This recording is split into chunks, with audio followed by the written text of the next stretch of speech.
Veja que coisa.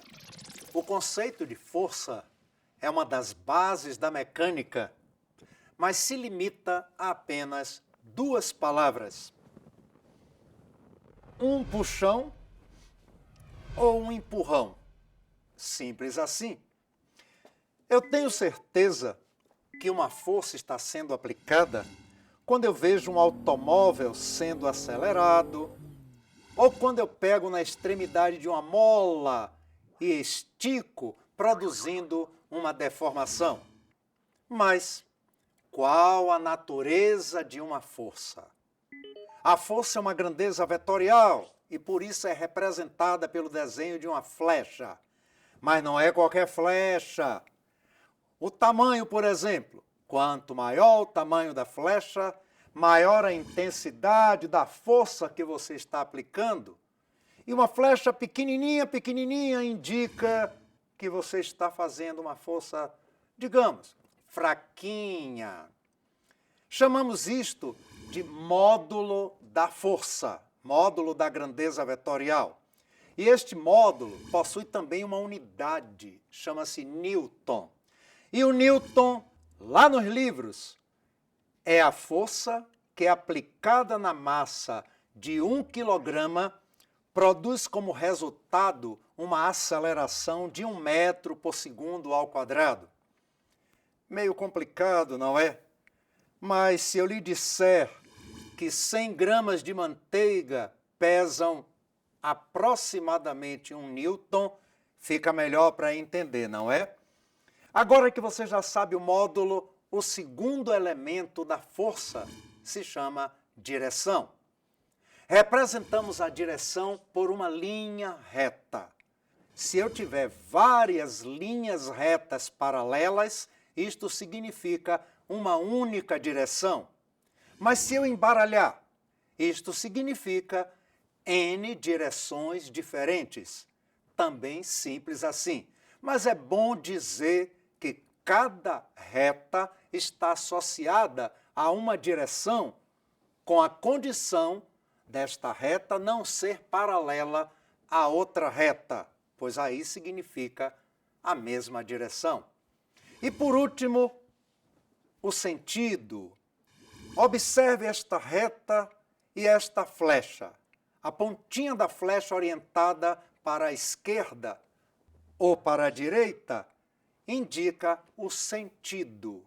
Então, toda vez que você quiser observar o sentido da força, olhe para a ponta da flecha. Agora que você já sabe tudo isto, vamos ver o ponto principal da nossa aula: força resultante.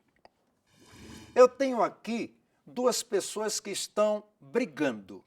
Uma está aplicando uma força F1 de 30 newtons para a direita, a outra está aplicando uma força F2, também de 30 newtons, para a esquerda. O bloco não sai do lugar, claro. Aí a física diz que, neste caso, a força resultante é zero. É como se nada estivesse acontecendo. Mas imagine que a força F2 cresceu o módulo, lembra a intensidade? Para 40 newtons. Aí tem uma sobrazinha de 10 newtons. Estes 10 newtons a gente vai chamar de força resultante. É a sobra, Marival? Justamente. Do ponto de vista de fórmula, escrevemos assim: Fr igual a F2 menos F1, onde F2 vale 40 newtons, F1 vale 30 newtons, a resposta 10 newtons. Mas imagine que esses amigos pararam de brigar e ambos estão empurrando para a direita, com 30 newtons para F1 e 40 newtons para F2. Isto é como se estivesse agindo uma única força, chamada força resultante, de valor 70 newtons. Você já entendeu? Soma agora, não é, Marival? Exatamente. Fr é igual a F1 mais F2, substitui F1 por 30, F2 por 40, o total dá 70 newtons. Até aí está tudo muito fácil, porque as forças, conforme você está vendo, têm sempre a mesma direção. Imagine agora um caso diferente. Eu tenho aqui, neste rio, dois amigos que resolveram puxar um barco, mas eles estão com medo de molhar os pés na água. E aí, um puxa com a força F1 para lá, outro puxa com a força F2 para a margem de cá, mantendo o barco bem no eixo do rio. Eu vou fazer você entender isso melhor. Vamos olhar. Pronto. Vamos ampliar um pouquinho mais. Maravilha. Agora vamos tirar esta margem, tirar a água, tira o barco e vamos olhar apenas para as flechinhas. Neste caso, o F1 e o F2 estão produzindo uma resultante bem entre eles. Para você entender como é que a física trata isto, eu vou agora descrever. Da ponta de F1, nós traçamos uma linha fina paralela a F2 e da ponta de F2, uma linha fina paralela a F1. Acabamos de desenhar uma figura chamada paralelogramo, olha para ela. E a diagonal deste paralelogramo é que representa a força resultante. Vamos ver agora algo da maior importância. O módulo da força resultante depende do ângulo entre F1 e F2.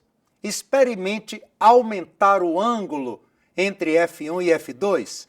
Você vai ver isto, muito bem, que quanto maior o ângulo entre F1 e F2, menor será o módulo, ou intensidade, ou tamanho da flecha que representa a força resultante.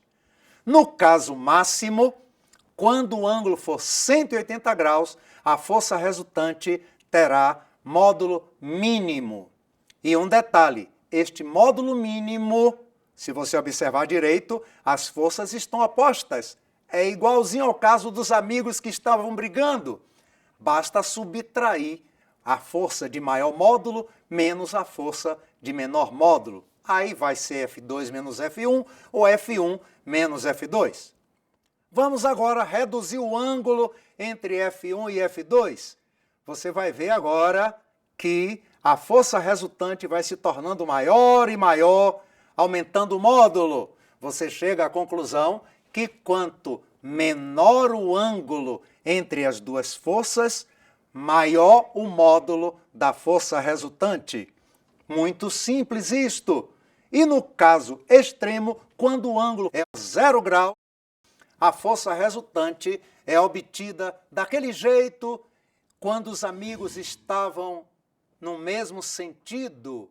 Lembra-se disso? Muito bem. Agora uma pergunta final. Marival, e se as duas forças formam um ângulo qualquer, como é que a gente calcula? Soma do mesmo jeito ou subtrai, como a gente aprendeu? Não.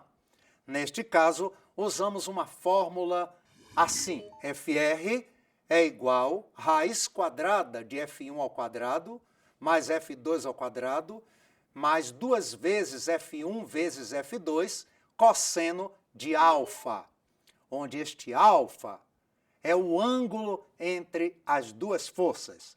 Vamos para um caso prático. Digamos que F1 vale 30 newtons, 30 ao quadrado, 900.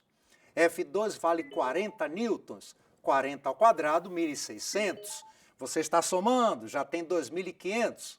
Mais 2 vezes F1, que é 30 newtons, vezes F2, que é 40, e vezes o cosseno de alfa. Não precisa nem fazer muita conta, porque o cosseno de 90 graus, neste caso, é igual a 0.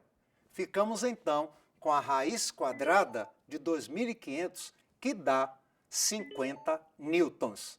Este é o método que utilizamos quando as forças formam outros ângulos, como 90 graus que tivemos agora, ou qualquer outro ângulo. Você veja que força é um puxão ou um empurrão.